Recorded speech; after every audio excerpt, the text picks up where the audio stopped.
What if your addiction isn't destroying you, but desperately trying to heal you? Right now, millions are losing the battle against their compulsive behaviors because they're fighting the wrong enemy. You clicked on this video because somewhere deep down, you know the mainstream approach isn't working. Today, I'm going to show you why Carl Jung believed addiction is actually your soul's misguided attempt to save itself. Picture yourself at 2 a.m., reaching for that bottle, scrolling endlessly through social media, or placing another bet you can't afford. That compulsive pull isn't weakness. It's your psyche screaming for something modern medicine can't give you. Carl Jung discovered this terrifying truth that changed everything. He told the founder of Alcoholics Anonymous, "Your craving for alcohol is the spiritual thirst for wholeness, not a disease, not poor self-control, a spiritual crisis disguised as dependency." Think about that. Every time you've hated yourself for giving in, you've been fighting the wrong battle. Your shadow, that hidden part Jung studied, isn't your enemy. It's showing you exactly where you're spiritually starving. Whether it's opioids or online shopping, the pattern's the same.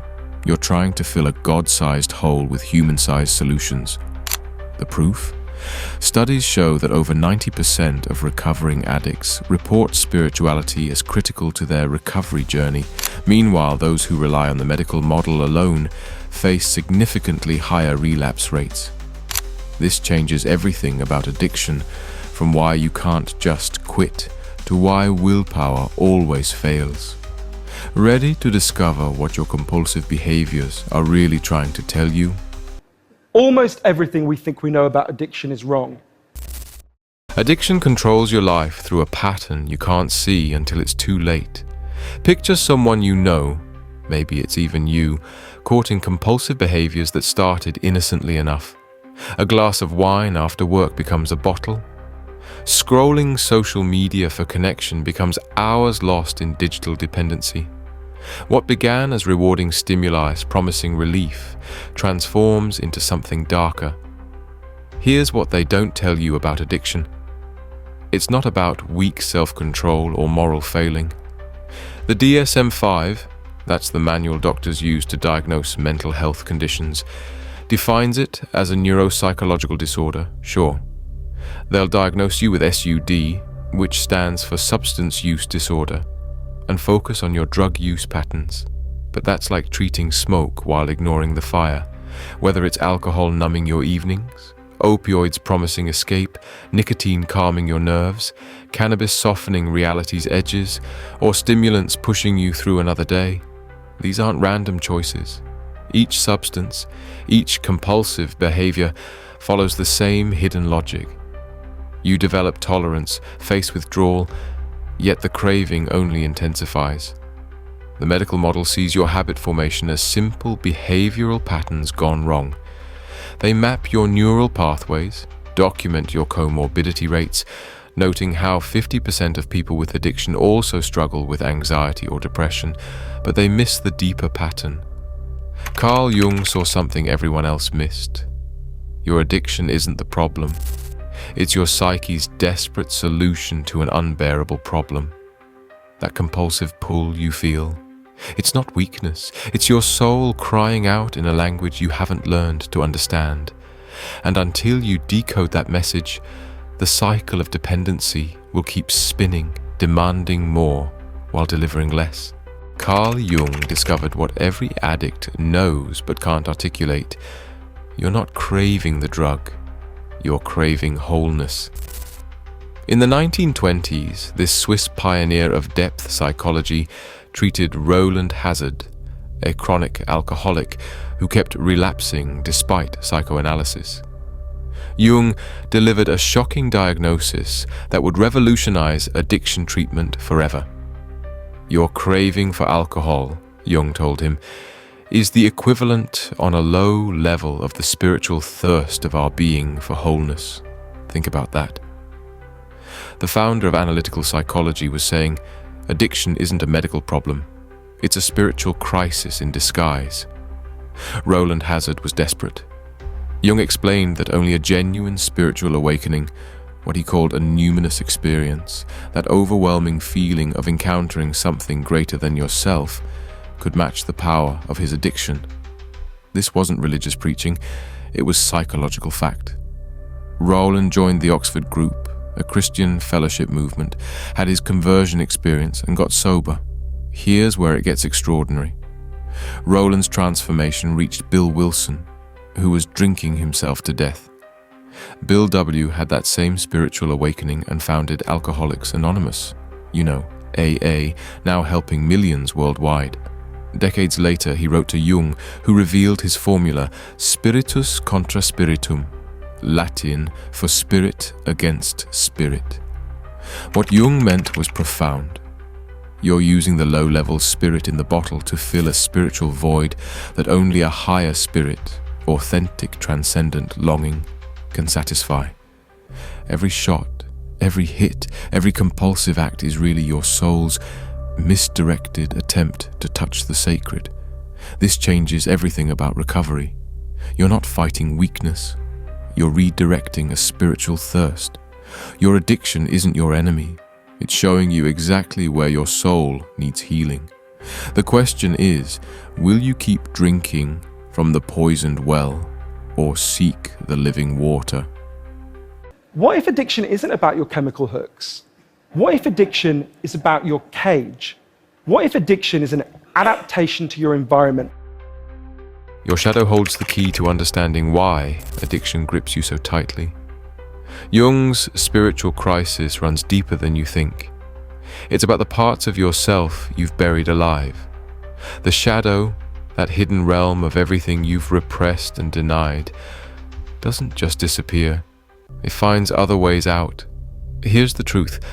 Addiction becomes your shadow's favorite escape route. Think about it.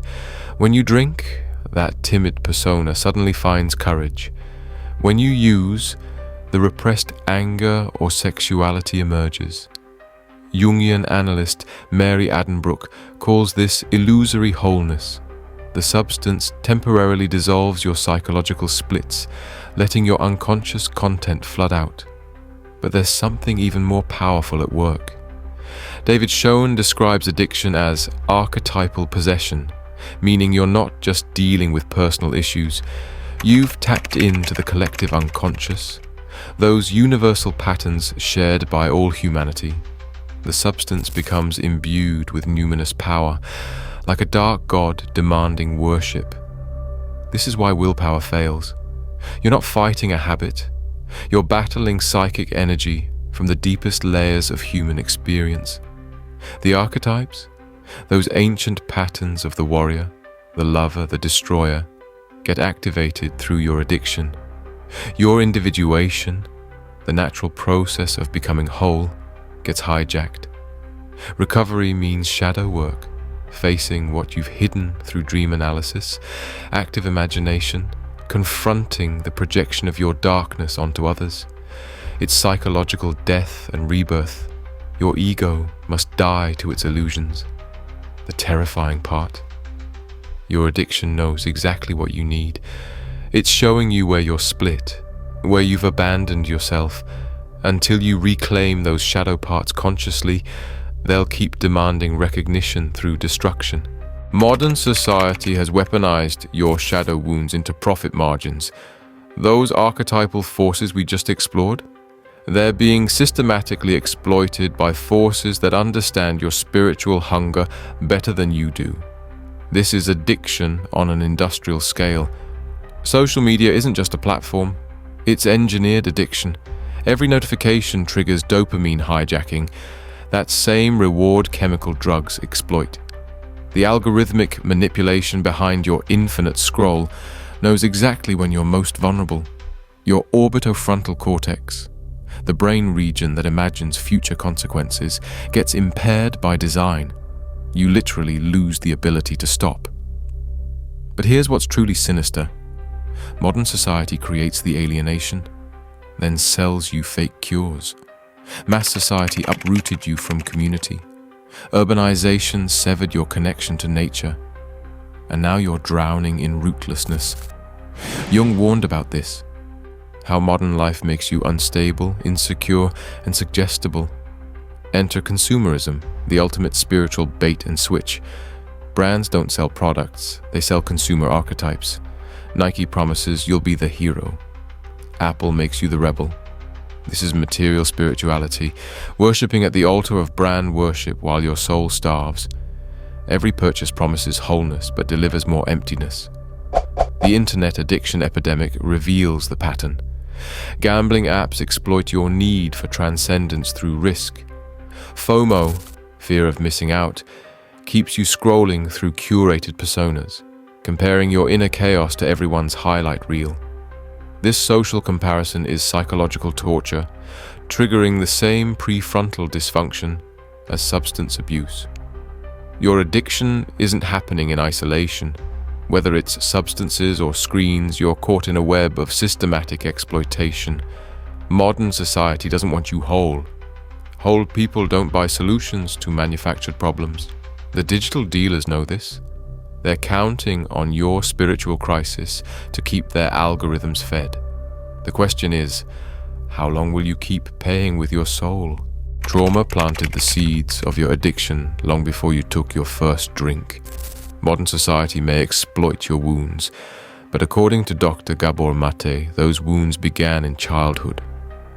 This isn't about blame. It's about understanding why your brain became wired for addiction. Here's what Gabor Maté discovered. Addiction always originates in childhood adversity. Not just obvious abuse, but emotional neglect. A stressed parent who couldn't attune to you, attachment trauma that left you feeling fundamentally unsafe. These experiences literally change your brain architecture. Your dopamine system, meant to seek healthy rewards, gets dysregulated. Your opioid system, designed for natural pleasure, becomes impaired. This creates devastating neurobiological susceptibility. When trauma disrupts development, you lose the ability for emotional regulation. You can't self-soothe because that brain circuitry never properly formed. Is it any wonder you reached for external substances to manage unbearable feelings? The statistics are staggering. PTSD correlation with addiction, over 50%. Anxiety comorbidity, depression links. They're not separate conditions, they're branches from the same traumatic root. Even genetic predisposition isn't destiny. It's activated by environmental triggers. Trauma causes epigenetic changes, switching on addiction vulnerability in your very DNA. Gabor Maté puts it simply, addiction is an attempt to solve a problem. The problem is pain, deep, primal, often pre-verbal pain from those early self-soothing deficits. Your addiction isn't your fault, but understanding this trauma connection is your responsibility. Think about it. Every addictive behavior mirrors what you needed but didn't get. Alcohol provides the calm presence of an attuned parent. Stimulants offer the excitement of feeling truly alive. Opioids deliver the warmth of being held and safe.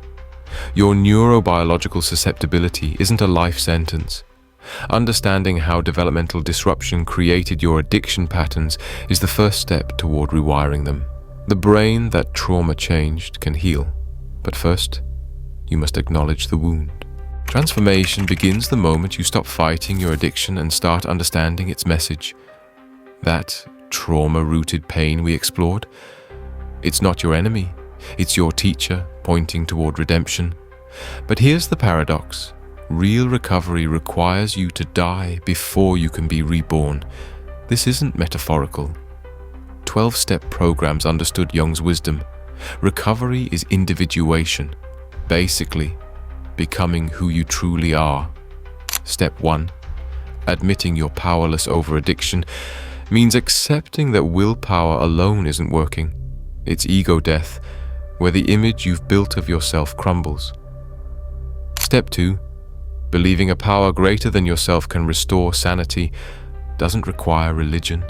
It's opening to the numinous, that feeling of awe when you realize you're part of something bigger. Step 3, turning your will over, is the ultimate surrender, like finally letting go of the steering wheel you've been white-knuckling. Your addiction was keeping that false self alive. Without it, you face what mystics call the dark night of the soul, that terrifying but necessary emptiness before rebirth. Step 4's fearless moral inventory is pure shadow work, basically writing down all the stuff you've been hiding from yourself and others. Step 5, admitting these wrongs to another person, breaks shame's power because secrets lose their grip when spoken aloud. Step 6, becoming ready for character defects removal, means you're finally willing to change those toxic patterns, accepting transformation instead of defending them. Step 7, humbly asking for removal, acknowledges you can't do this alone. It's like admitting you need help carrying something too heavy. Step 8, listing those you've harmed, means writing down everyone your addiction hurt, including yourself. Step 9, making amends, isn't just saying sorry. It's actively fixing what you're broke when possible.